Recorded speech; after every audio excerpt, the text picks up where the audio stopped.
Well, thank you for joining me. The breaking news is that the Chancellor has announced when the spring budget will be, and it's going to be March the 6th. So what could be in it? We've also heard that Rishi Sunak could be heading to cut taxes. Could that be in the budget? Could there be some kind of pre-election giveaway that might help with that poll lead, that rather huge poll lead that Labour currently have? Sunak's said to be considering a cut in both income tax as well as a potential axing of inheritance tax altogether. Could this cut Labour's lead in the polls?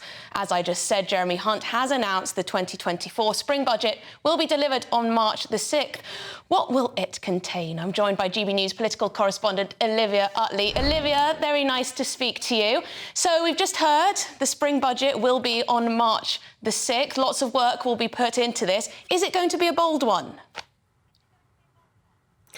Well, I think it probably is going to be a bold one. It feels very much now as though we are gearing up for an election. There's increasing talk in Westminster that election could be as early as May 2024 rather than September, October 2024, as had previously been predicted. There was a little hint of that in the autumn statement, which was delivered a couple of months ago. Jeremy Hunt cut national insurance tax, a 2p cut to national insurance, which was a pretty big cut, and introduced emergency legislation to bring forward that tax cut to January rather than April, when a tax cut like that is normally implemented. That got tongues wagging in Westminster that the Conservatives were preparing the ground for a spring election. Now we're hearing that the budget is going to take place in early March, and we're beginning to hear a few leaks about the sort of policies that the Conservatives might put in it. Scrapping inheritance tax has always been very, very popular among Conservative backbenchers, and actually polls really well with the public as well. There are those who find that quite surprising, because actually only a very small percentage of the population will benefit from a cut to inheritance tax. But interestingly, a much larger proportion of the population think that they will benefit to a cut in inheritance tax. So some say that it's quite a good policy for the Conservatives to be talking about. It's quite cheap for the Treasury, but polls very well. They're also talking about, Michael Gove is talking about bringing in longer term fixed rate mortgages, something like 30-year fixed-term mortgages. That's something that's already very common in the US, but not something we've seen in Britain before. Obviously, that would take a lot of pressure off those taking out mortgages. Also talk about scrapping stamp duty.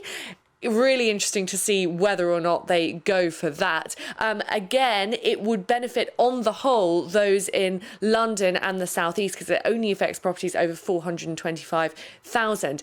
What I think most people will be looking for, or what they should be looking for in that budget, is whether or not Jeremy Hunt raises the threshold at which income tax is charged. Because at the moment it has been frozen for such a long time at the 25,000 and 50,000 tax bracket. It's been frozen that for such a long time that all sorts of people, public sector workers, have been pulled into higher tax brackets. That's known as a stealth tax, a way of the government taxing people more without actually having to put it on paper. If Jeremy Hunt does cut that, then that might give the Conservatives a bit of a boost in the polls. But obviously at this stage, with an election just round the corner, it's hard to imagine what kind of rabbit he could pull out of the hat which would save things.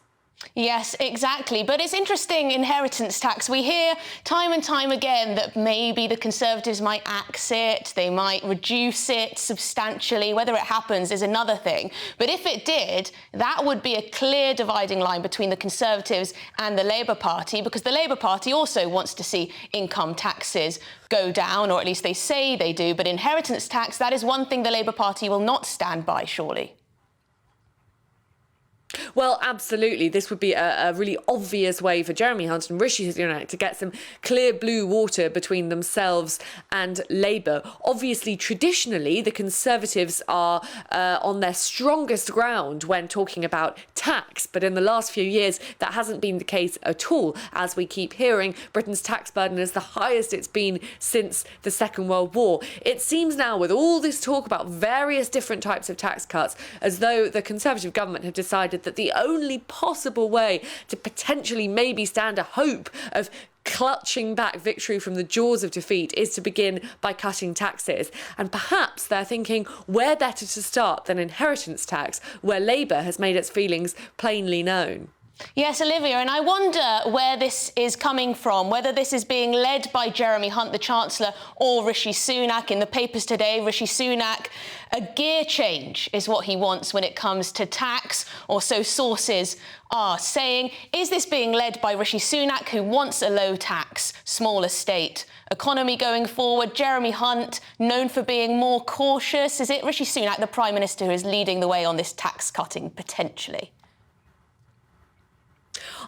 I'm not sure. I mean, Jeremy Hunt, yes, he has been cautious recently. But actually, if you remember, when he was standing to be leader both times, tax cutting was really at the heart of his economic agenda. And actually, Rishi Sunak was seen to be more cautious. So I reckon it's probably both of them sort of walking in lockstep at this stage. When Rishi Sunak became Prime Minister last year and inherited Jeremy Hunt as his Chancellor, they both did say that what they planned to do was try and cut inflation down before cutting taxes. Now, what they will be saying now, what we will definitely hear Jeremy Hunt saying in that spring budget, is that they have managed to cut inflation. They have managed to get that number down to something like 4%. Obviously, the Bank of England's target is 2%, so there's still a way to go, but they have managed to halve it this year.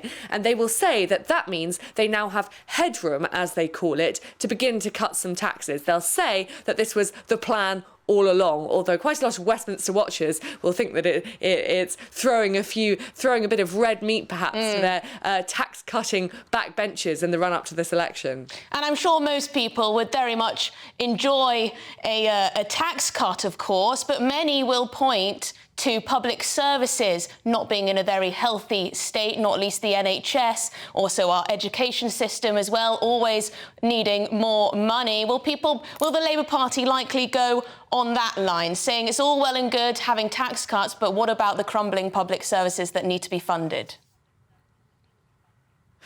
Really interesting question. I think that, yes, definitely we will hear a lot about NHS waiting lists. That was one of Rishi Sunak's 5 pledges at the beginning of this year, get NHS waiting lists down. And arguably, that's the one where he has most obviously failed. NHS waiting lists are at something like 7.7 million. And obviously with strikes on and off all of 2023, doctor strikes heading into 2024, those waiting lists don't look set to shrink anytime soon.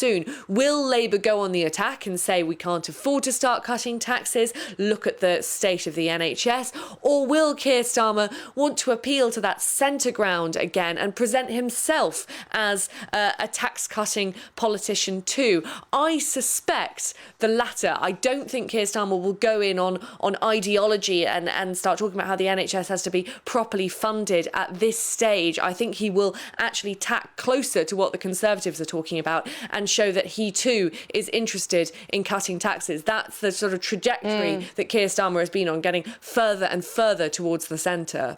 And as we know, they're putting together their manifesto as we speak, so we'll see what's in there when it comes to tax and spend policy. Thank you very much indeed, Olivia Utley, GB News' political correspondent. So let's get a bit of a political view too. I'm joined by Charlie Rowley, who's a former special advisor to Michael Gove. Charlie, always great to see you. So the budget, the spring budget, will be on March the 6th. What can we expect? Well, good afternoon, Emily, and thank you for having me. And I think what you will see is another step towards delivering on Conservative principles. You've heard, as you were just talking about, home ownership, something a very Conservative aspiration, the potential to cut inheritance tax or to scrap inheritance tax. But I think in the budget you will see the start of tax cuts, something that people right across the Conservative Party, Conservative supporters have been calling for some time. And I think that will be something that the Chancellor will be able to deliver. He'll be able to proudly stand at the dispatch box and say that at the start of the year, the Prime Minister set out 5 priorities, 3 on the economy, and one of those was halving inflation, because inflation was what was really impacting on the cost of living, on people's pound in their pocket. But since inflation, as you were just saying, has come right the way down from about 11% now to just over about 2-3% now, he will be able to say, because of all the hard work that has gone into delivering on one of the Prime Minister's top priorities, we can now pass that on to the British people. I'm sure that's what he would say, Charlie, but is inheritance tax the right priority? We're seeing from some Conservative MPs, not least Jonathan Gullis, who's often on this show, he says there are many other there are many other taxes hitting working people at the moment that could be reviewed way before inheritance tax. Well, I know Jonathan well. He's a great man, but I think he would agree with me that inheritance tax is something that is an aspirational thing that the Conservative Party would want to see get rid of. So it's all about opportunity and making sure that, look, people who have worked hard all of their lives, that have paid a lot of tax on some of their assets, the idea that when you work hard and save and you have something that you want to pass on to your family and future generations, the idea that the government should then have even more say to tax some of that is just anti-aspirational. And I think that's why, as I say, Jonathan would probably agree with me, and why, yes, it might not impact on an awful lot of people across the country, but in the idea of having the state involved in taking back something that people have worked hard for, that they just want to pass on to their children and future generations, I think it'll be a welcome move by every Conservative.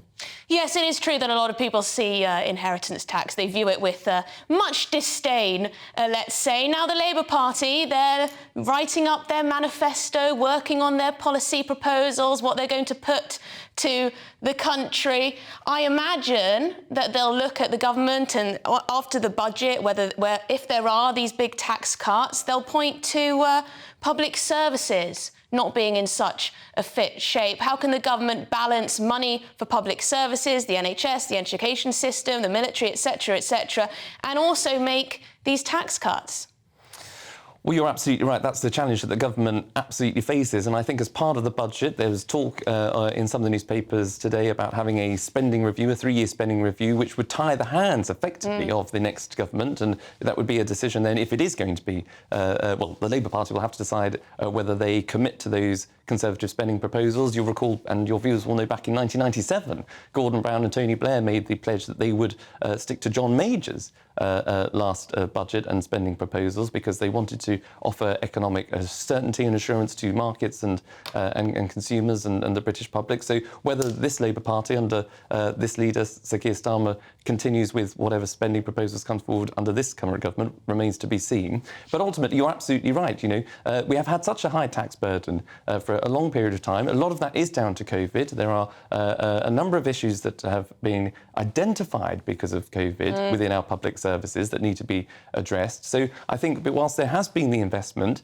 it is now right, as we move beyond COVID, as we can offer tax cuts to people, that there has to be reform within those public services, particularly those bigger spending departments. Yes, a lot of people will say, you know, the Conservatives have been in power for rather a long time now, and if they wanted to reform public services, they would have done so by now, rather than months before the next general election. But isn't it the case, really, Charlie, that whatever Jeremy Hunt does on March the 6th, whatever rabbits he manages to pull out of the hat, it's not really going to have enough of an impact? If you look at the polls at the moment, I mean, 20 points behind Labour. It's a lost cause, Charlie?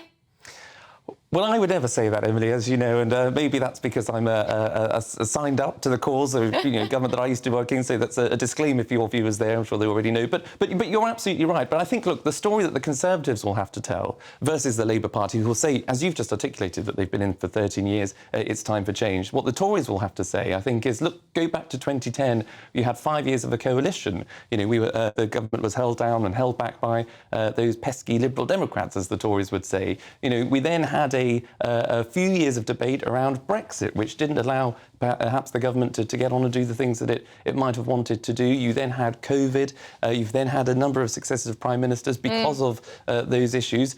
Only now, post-COVID, only now with a growing economy, you have a former Chancellor, who is the now Prime Minister, who has set out 5 clear priorities. He's delivering on halving inflation. We'll have to see where debt comes down. The economy is growing slowly but surely, but it well, will, Charlie, you know as well as grow. I do that inflation is down across the Western world and Europe. It may not be down to Jeremy Hunt, though. Policies could have made it worse, that's for sure. Just lastly, while I've got you, Keir Starmer, he's putting together some kind of policy to rival the Rwanda plan, which isn't exactly taking off. Offshoring. Do you think he'll come up with something in time for the manifesto? No. Because I think what people in this country want to see is a strong deterrent. You know, the whole point of Brexit and what people right across this country do care about is fairness, but it was about taking back control of our own borders. And we know that migration, illegal migration in particular, is an issue that's happening right across Western Europe. You don't just appear in France, in Calais, and arrive at Dover through a small boat crossing. People have made a journey right across Europe, which means you need to work with European counterparts to, yes, prevent that journey, but also, when people do come into this country illegally, you do need a deterrent. You do need to stop those boats coming over. You need to reduce those numbers whilst breaking up those criminal gangs. It's not as easy as just to say that we'll identify you at a foreign border and process a claim there. That won't be enough. And I just appeal to people to recognise that, look, this is a very, very difficult issue that any government and any party will have to grapple with. But, the civil servants in the Home Office and people at Border Force, they will always remain, I'm afraid to say at times, the same. So if this was something that could have been done, I'm sure it would have been explored. It would already be up and running. So I think it is I'm afraid to say it won't work by the Labour Party. And I think they will eventually have to see, and people will see for themselves, that it's only under the Conservatives that it's delivering. Of course, for Rishi Sunak, Charlie, very difficult when only a tiny proportion of the public actually believe that the Rwanda plan will get off the tarmac. But thank you, as always, for your time, Charlie Rowley, former Special Advisor to Michael Gove. Always nice to speak to you.